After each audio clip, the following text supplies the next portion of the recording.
Hey y'all, welcome to the video. I am Shay Cherie, and today I will be showing you how to make this multi-strand bracelet. I'll walk you through the materials list and we'll get started.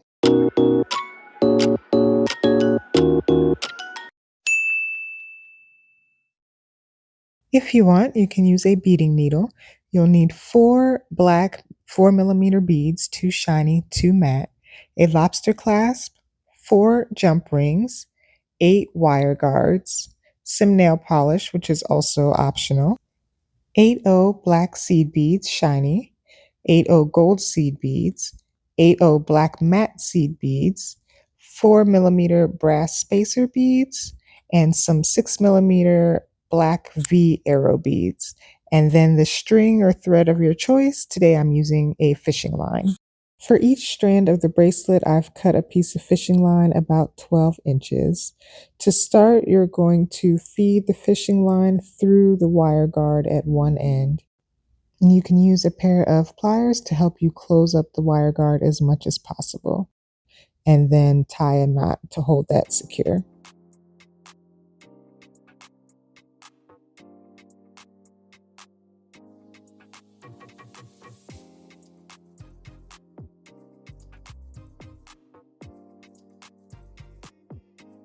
You can also use a dab of clear nail polish on your knot to hold it together. And now we're ready to string on the beads. I start with one of the 4mm brass spacer beads. This way it'll hide the knot that I just made at the wire guard. Put the tail end of the string back through the bead and then you can slide the bead over your knot. I continue with an alternating pattern of the black arrow bead and the 4mm spacer bead.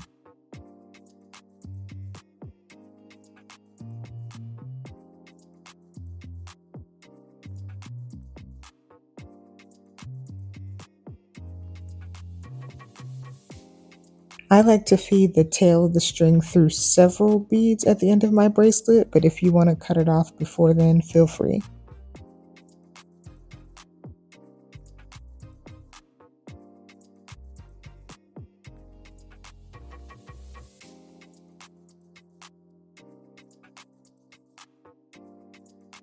Continue stringing your beads until you reach the desired length of your bracelet. Mine is going to be about 7¼ inch long.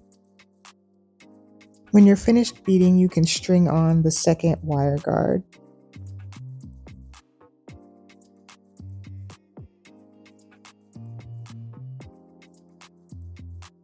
I like to pass the string through the first bead before tying a knot.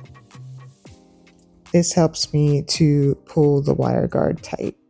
However, you don't want to pull it too tight. You want to leave some room for the bracelet to lay around the circumference of your wrist.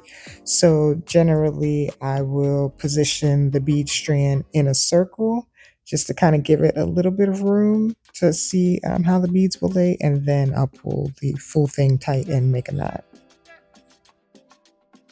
And just like in the beginning, I will feed the tail through several of the beads and then cut the end.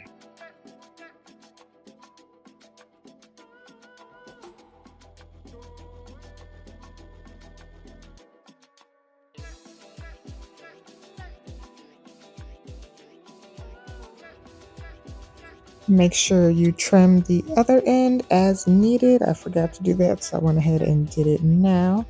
Also, you can see I probably tied this strand a little bit too tight. The beads are bunching a little bit. But for demonstration purposes, we're going to go ahead and continue on. Our next strand is going to be the gold and black seed beads. The first time I made it, I used the matte black seed beads, but this time I'm going to be using the shiny black seed beads. So we'll start this strand off the same way. Put on your wire guard, tie it closed with a knot, and cover that knot with one of the 4mm brass spacer beads.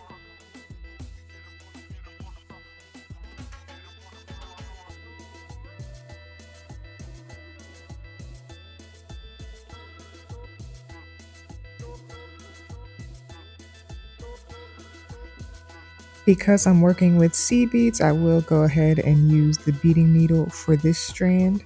The pattern is going to be 4 gold, 1 black, 4 gold, 1 black, and so on.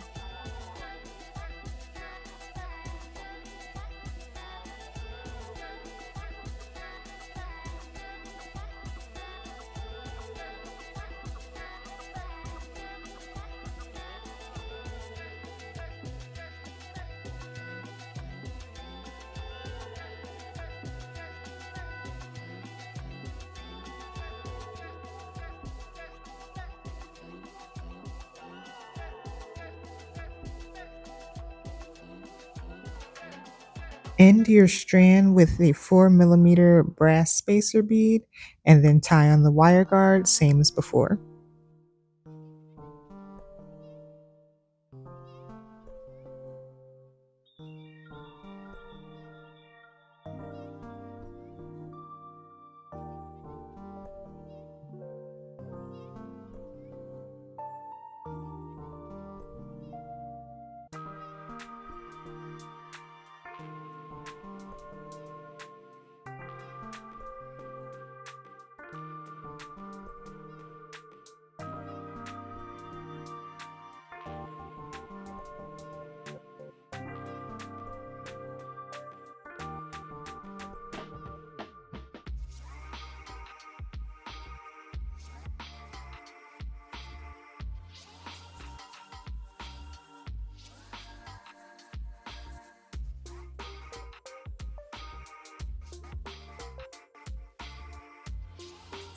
I went ahead and did the last 2 strands off camera. One is a matte black and one is a shiny black. And for each one, I attached the corresponding 4 millimeter round beads at the ends to hide the knots. Here I'm arranging the strands in the order that I want them to lay on the bracelet. Open up your jump ring and use it to link together one side of your bracelet strands, and then get a second jump ring and repeat the same process on the other side of your strands.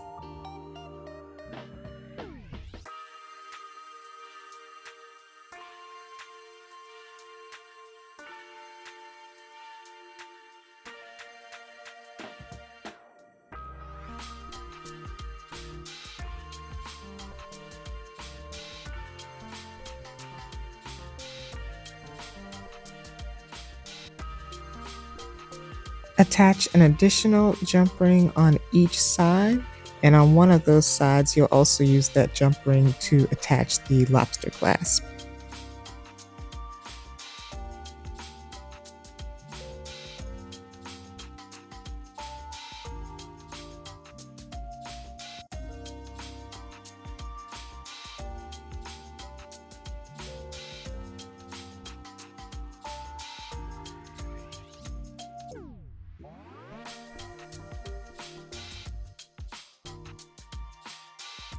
Your multi-strand bracelet is now complete and ready to wear.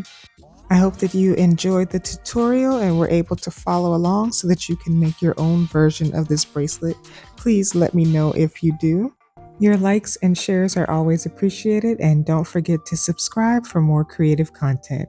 Thanks for watching.